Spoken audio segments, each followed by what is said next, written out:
revelação, conjunto de leis morais, Jesus como modelo e guia, de um extremo ao outro do planeta, fenômeno à luz do dia. Para efeito de registro, hoje é dia 15 de setembro de 2015. Deixa eu dar uma breve explicação. Perdão, de outubro, 15 de outubro de 2015. Por que eu faço questão de sempre começar dizendo a data? Porque como isso é gravado e é colocado no meu site www.jacomelo.com, teve uma pessoa muito, talvez, mal intencionada, e quando alguém disse assim, Jacó é espírita, a pessoa disse, não, Jacó não é espírita há muito tempo. E a pessoa teve a ousadia de dizer que todas as minhas palestras foram palestras que eu fiz há muito tempo. Então eu coloco a data porque pelo menos as pessoas não terão mais essa desculpa de dizer de que nós deixamos de ser espírita ou o que quer que seja. Não sei bem quais são os intuitos, afinal de contas isso não é cargo político, isso ninguém ganha absolutamente nada, mas por incrível que pareça tem pessoas que se sentem incomodadas porque nós somos espíritas e falamos muito em termos espíritas, esse termo espírita, e ainda utilizamos sempre obras para que não haja qualquer tipo de dúvida, apenas as obras de Allan Kardec aqui nas nossas exposições. Quem vem aqui há mais tempo se lembra que antes nós comentávamos sobre outros livros.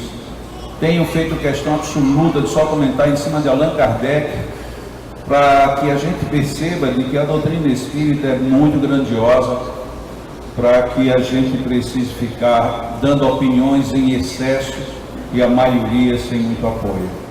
E nem importa para isso que se tenha ou se deixe de ter títulos, porque ao que nos consta, Jesus não teve título nenhum e foi até hoje o maior exemplo, a melhor palavra que nós já tivemos como modelo e guia para todos nós.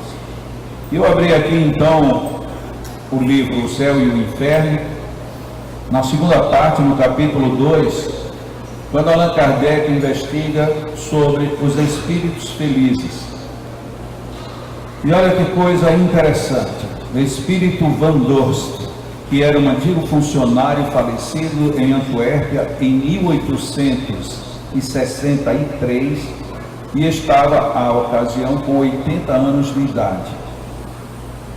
Coloca Allan Kardec o seguinte: pouco depois do seu decesso, tendo um médium perguntado ao seu guia se poderia evocar ao Van Dorst, responderam-lhe: este espírito lentamente se refaz da sua perturbação e, conquanto possa responder-vos imediatamente, muitas mágoas lhe custaria tal comunicação.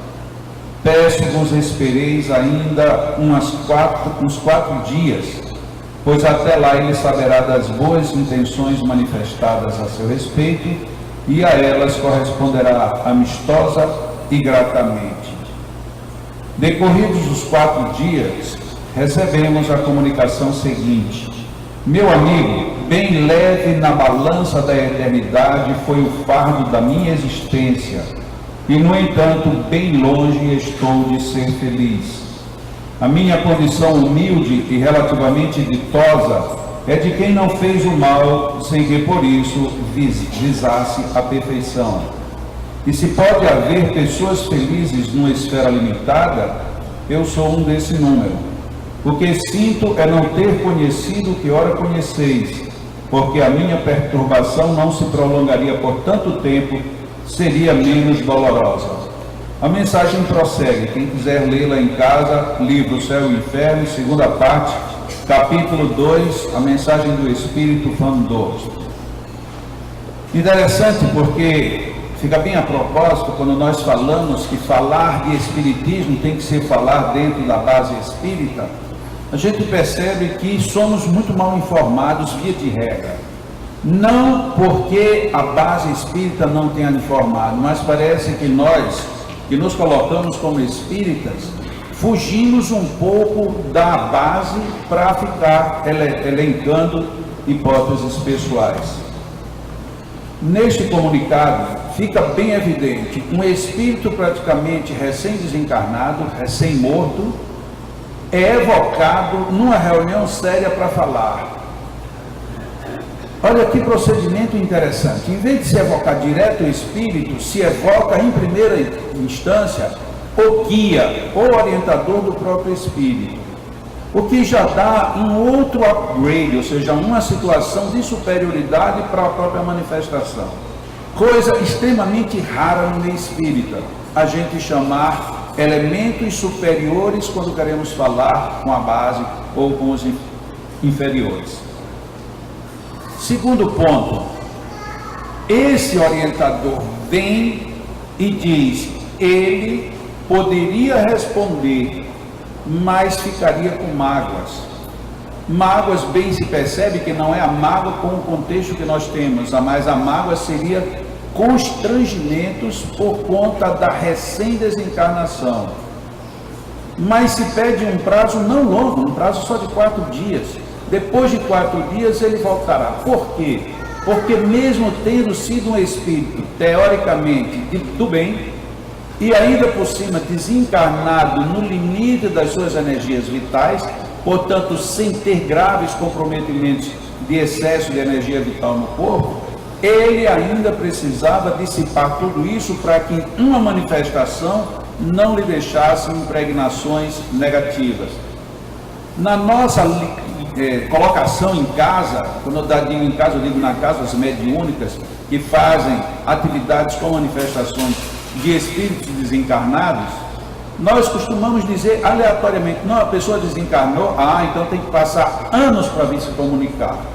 Então a pessoa não leu o livro O Céu e o Inferno, porque essa mensagem daí já é uma amostra de que um espírito recém-desencarnado ele pode vir sim dar uma informação.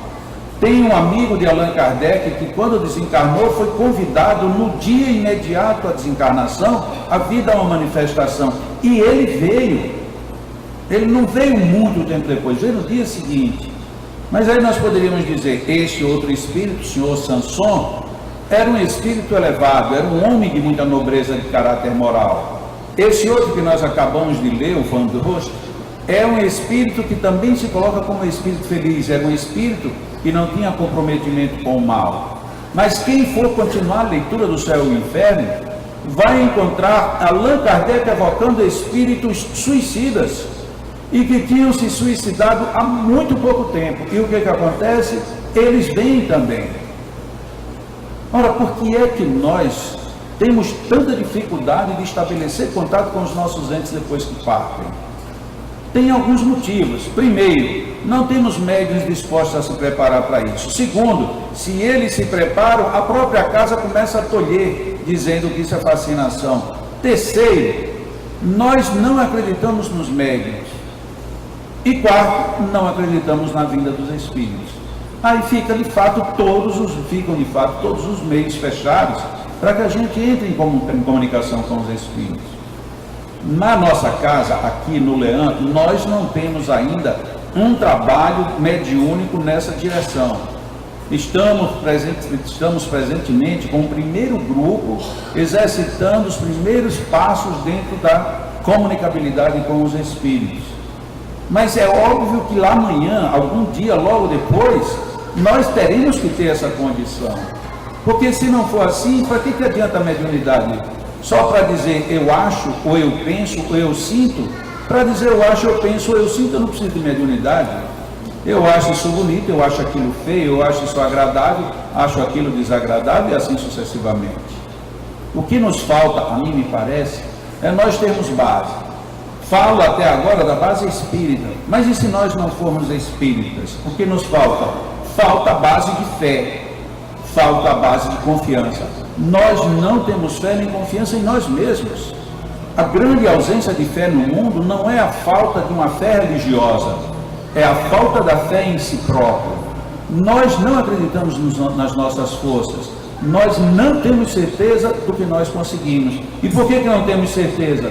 Porque preferimos deixar tudo na mão dos outros, porque depois fica muito desagradável dizer eu podia e não fiz, Na narrativa de um espírito como este, que se coloca como um espírito feliz, ele diz: que pena que eu não soube aí o que hoje vocês já sabem. E olha, fazia poucos dias que ele tinha desencarnado, quase que sinalizando de que há um verdadeiro borbulhão, um burburinho enorme de novas situações para que a gente descubra. Ah, mas eu não sou espírita. Sim, você não é espírita, mas isso existe, independente de você ser o que quer que você seja. Porque na hora que você ouve alguma coisa e tem uma dúvida honesta, a mínima coisa que você deveria fazer era procurar a solução para a sua dúvida honesta. Mas nós ficamos com dúvida e aí batemos de ombro e dizemos: deixa para lá. Ah, isso não interessa. Mas só que o mundo só se desenvolve porque nós procuramos resolver as nossas dúvidas. Sem esclarecer as dúvidas que nós temos, onde é que a gente para? A gente não vai a lugar nenhum. Quantas pessoas dizem: eu não quero incomodar ninguém? Muitas vezes deveria dizer: o meu orgulho é tão grande que não me permite pedir ajuda. Quantas vezes a gente diz: eu não vou para a escola porque eu já não tenho mais idade para isso? Quando talvez fosse o ideal dizer: eu com a minha idade ainda não aprendi a me sujeitar a um novo aprendizado. Ah, eu não vou mais para médico porque quando se chega à idade de velho só nos espera a morte. Poderíamos acrescentar sem nenhum ranço: então morra. Ah, mas eu não quero morrer. Então lute pela vida. Mas nós somos inconsequentes dentro da nossa própria estrutura emocional, dentro das nossas razões psicológicas. E aí, quando temos uma doutrina como a espírita que mostra alguns pontos tão claros e tão evidentes como esse, a gente pergunta a um espírito: olha, minha mãe morreu, e aí? E aí, vamos esperar a vontade de Deus. Sim, mas qual é a vontade de Deus? Como é que você vai descobrir qual é a vontade de Deus?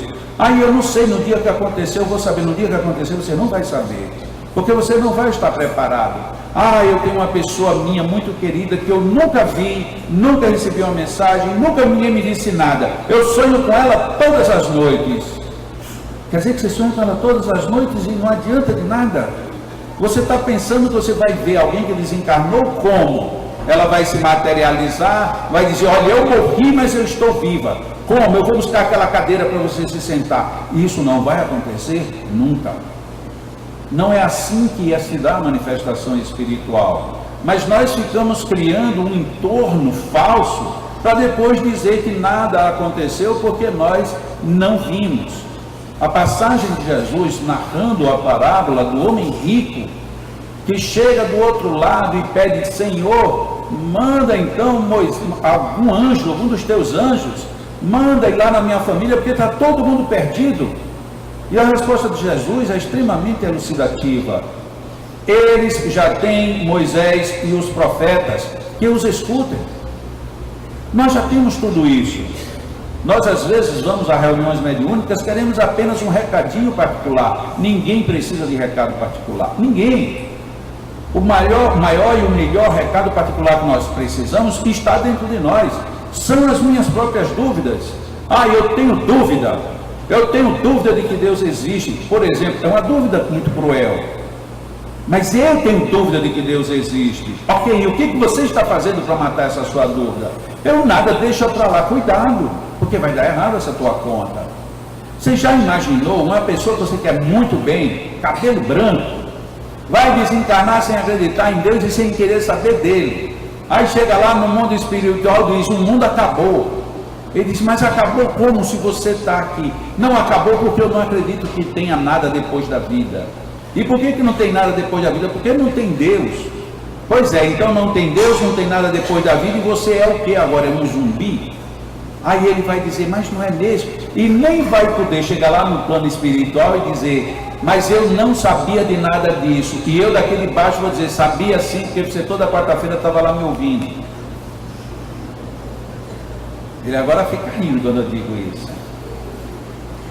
Mas a gente está querendo uma desculpa porque a gente não quer investigar as nossas dúvidas. Qual é a dúvida que eu tenho? Eu tenho dúvida do que eu tenho dúvida, eu vou fazer uma prova amanhã. Qual é a dúvida que eu tenho? Todas. Bom, não vai dar para você aprender todas em um dia, já que você teve um ano inteiro. Mas então veja as piores, as que você tem probabilidade de ter que enfrentar e se prepare para elas. É o mínimo. Tem um companheiro que inclusive usava isso de uma forma até de levar vantagem equivocadamente. Ele foi fazer uma prova de história e o professor passou 3 quesitos para eles estudarem. Seriam 3 dissertações sobre 3 momentos da história: descobrimento das Américas, descobrimento do Brasil e a viagem pela Índia. Eram 3 temas. Ele disse: eu estou russo porque eu não sei de nenhum dos 3. E o que você vai fazer? Vou estudar só um. Mas se você cair os outros 2, se sair eu resolvo. E não deu outra, ele estudou descobrimento das Américas. E quando ele chegou na prova, o professor disse: você vai falar sobre o descobrimento do Brasil. Ele disse: pois não, professor. O Brasil começou a ser descoberto desde o descobrimento das Américas. E aí começou a falar do descobrimento das Américas. E o professor ficou sem condições de lhe dar um 0, e ele passou mesmo sem ter falado absolutamente nada do tema. Talvez ele tenha sido mais sabido do que nós. Outras vezes nós somos todos porque queremos. Quantas vezes nós podemos adaptar melhor a realidade da vida para a nossa própria vida? Quanto nós podemos ser mais felizes mesmo nos momentos de dificuldade? Nós não optamos por isso. E aí o que é que optamos? Já vivemos uma vida ruim, dizem muitos.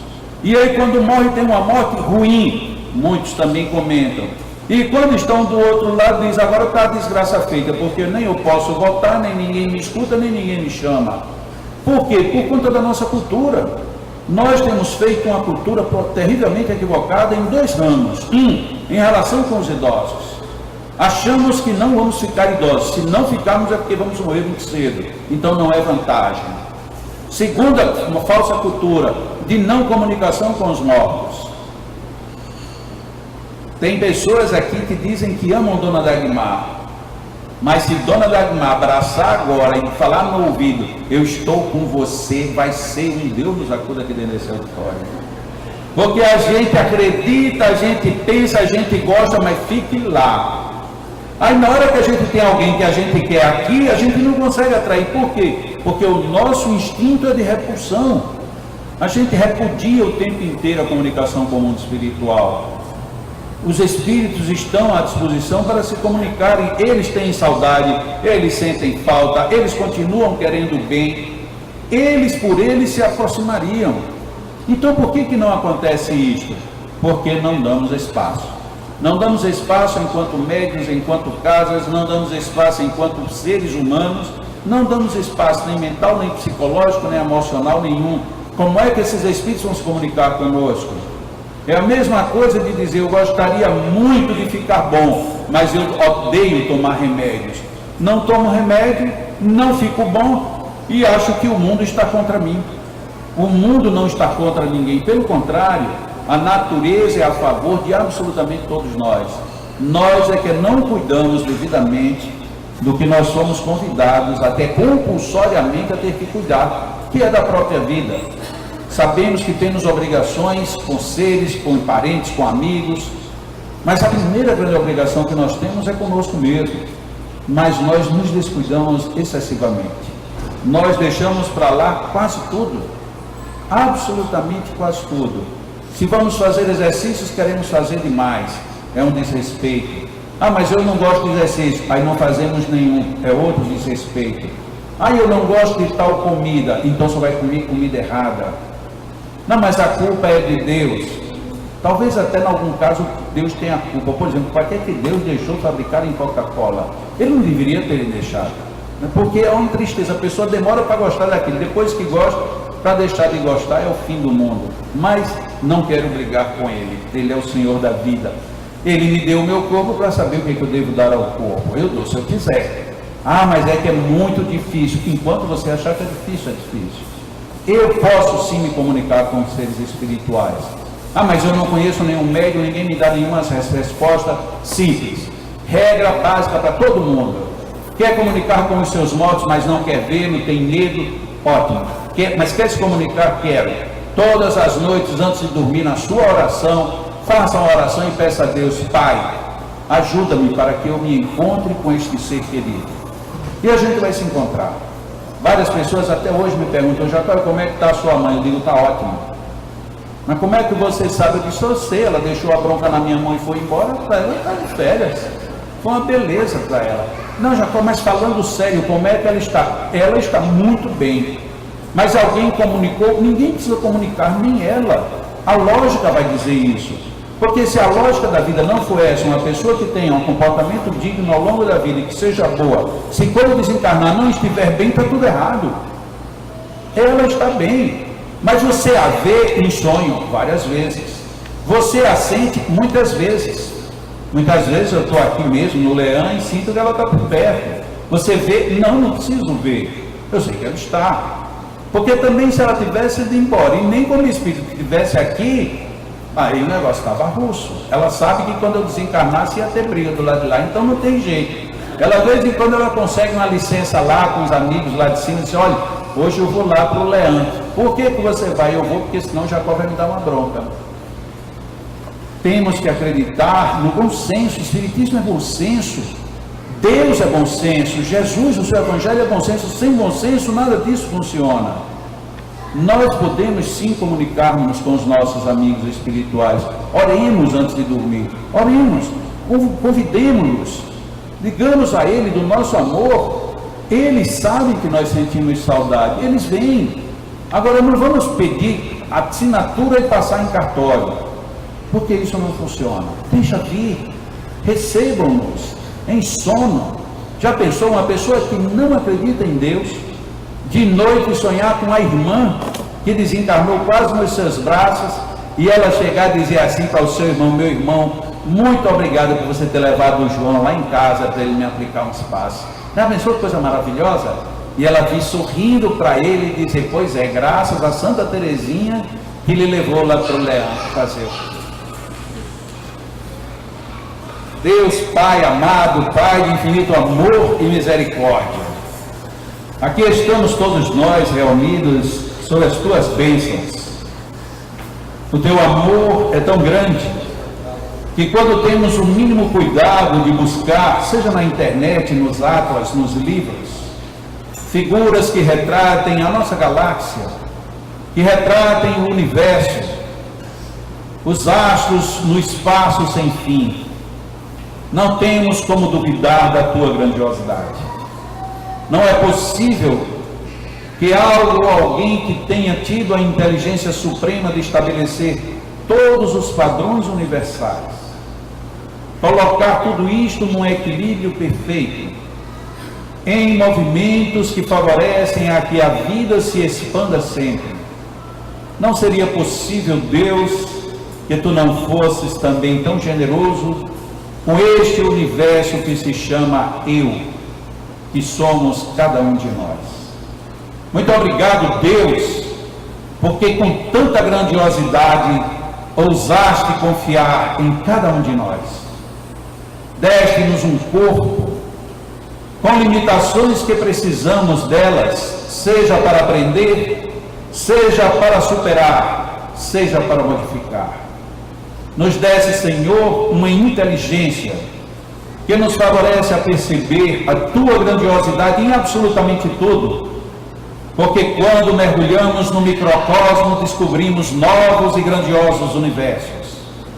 E quando saímos para o macrocosmo, visualizamos a grandiosidade apenas numa outra dimensão, mas tão grande e tão bem elaborada como absolutamente tudo que está ao nosso dispor.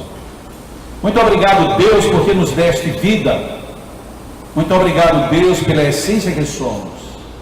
Em cada célula, em cada molécula, em cada átomo, em cada partícula subatômica que está na nossa estrutura física, sabemos que aí está o DNA do teu amor, a marca indelével da tua criação, envolvendo-nos com total riqueza e com total beleza e plenitude.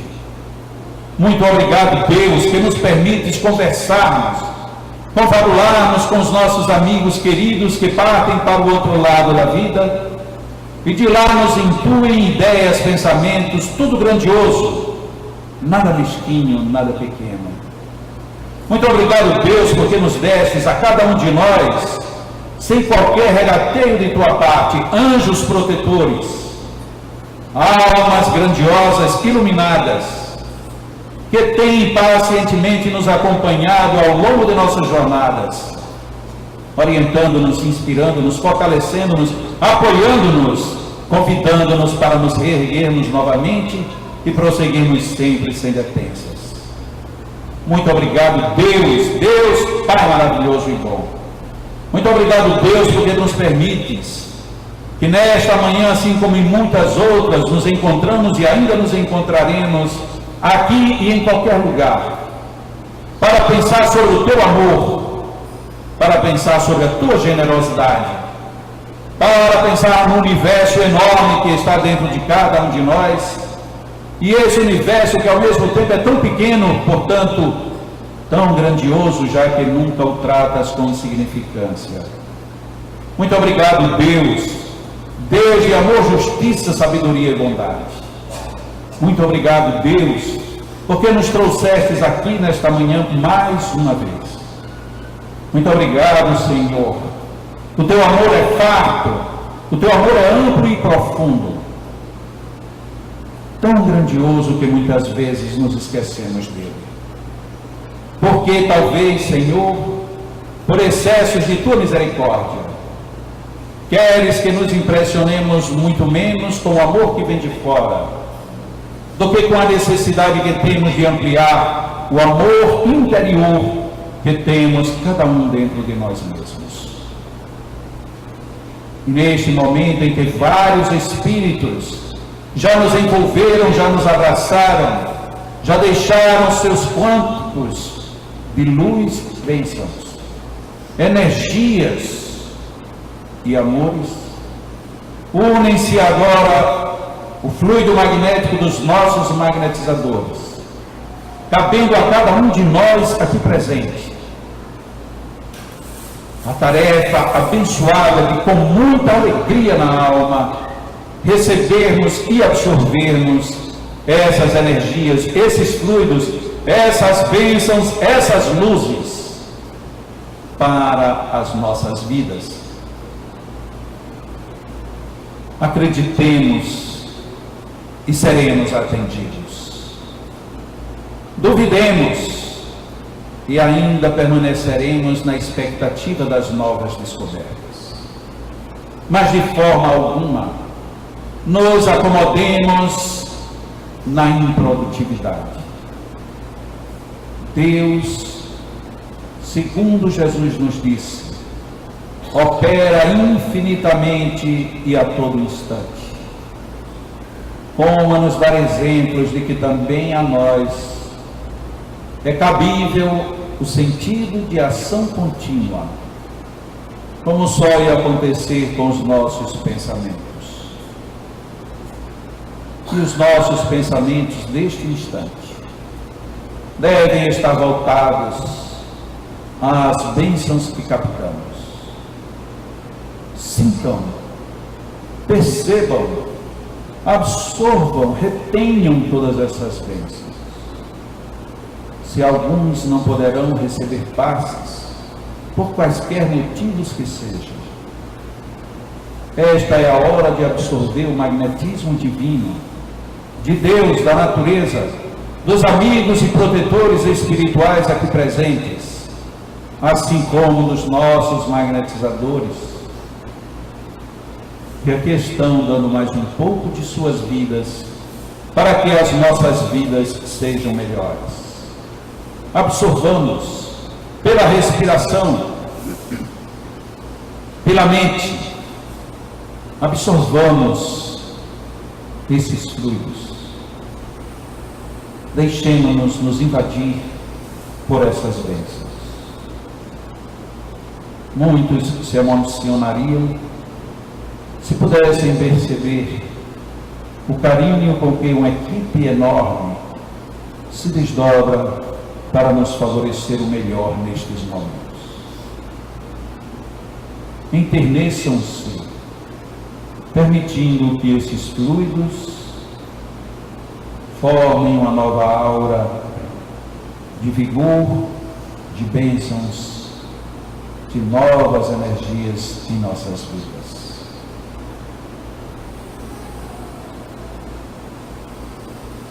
Glórias a Deus, hoje e sempre. Os nossos magnetizadores vão magnetizar nossas águas, mas nós vamos continuar absorvendo estas energias. Vamos continuar neste mesmo diapasão. Aproveitemos ao máximo, mantendo um estado de oração, relaxamento psíquico, mas de confiança na absorção do melhor, pois que o melhor está aqui agora para todos nós. Permaneçamos em silêncio e absorvendo tudo isto em nome de Deus. Que assim seja.